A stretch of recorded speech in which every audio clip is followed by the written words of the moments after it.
வணக்கம் நேர்களே. பெயர் மாற்றம் மற்றும் வாஸ்து சாஸ்திரம் குறித்து நம்மில் எழும் பல்வேறு சந்தேகங்களுக்கு விடையளிக்க வருகை தந்திருக்கிறார் டாக்டர் பூஷன்ஜி பழனியப்பன் அவர்கள்.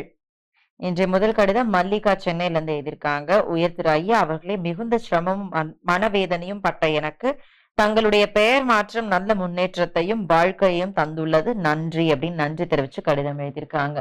நன்றிகள் அனைத்தும் அம்பிகையை சார வேண்டியது, மிக்க நன்றி.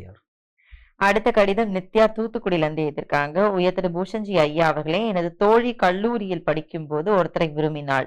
3 வருடம் வரை தொடர்ந்த நட்பு முறிந்து வேறு ஒருத்தரை மணந்தாள். அவருடன் 2 ஆண்டுகள் வாழ்ந்தவள் அவரை பிரிந்து தற்பொழுது வேறு ஒருத்தருடன் வாழ்ந்து வருகிறாள். இது எதனால்? அவள் மிக நல்லவள்.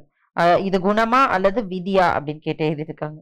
அதாவது இதுல நல்லவங்க கெட்டவங்க இல்ல. இவங்க ஒன்றும் இப்ப திருடல, பொய் சொல்ல எதுவும் பண்ணல. 3 வருஷம் லவ் பண்ணியிருக்காங்க. அதுல ஏதோ பிரச்சனை பிரிவினை ஏற்பட்டிருக்கு. அது ரொம்ப சகஜமான விஷயம்.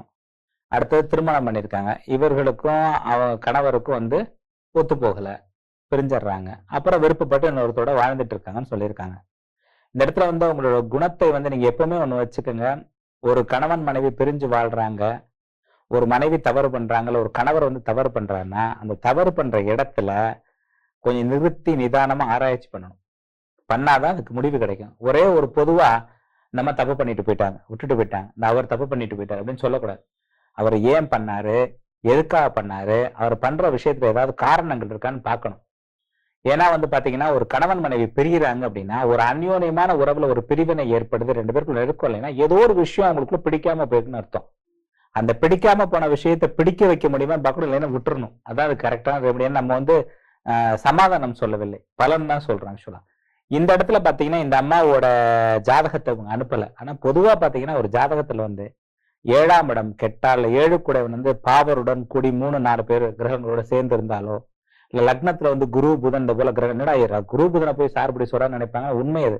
குரு புதன் போன்ற கிரகங்கள் அமர்ந்து 7 கூடையவன் கெட்டாலோ என்ன, அது போல 2-3 தாரங்கள் மாத்தி மாத்தி வாழ்றதுக்கு ஏற்பாடு பண்ணிடும்.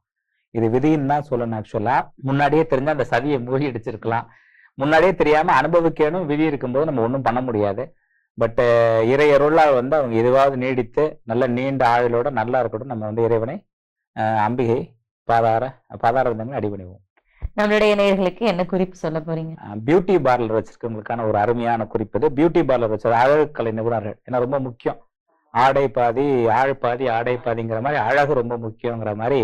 ஏன்னா அப்பதான் ஒரு விஷயத்த கூட ப்ரெசென்ட் பண்ண முடியும்.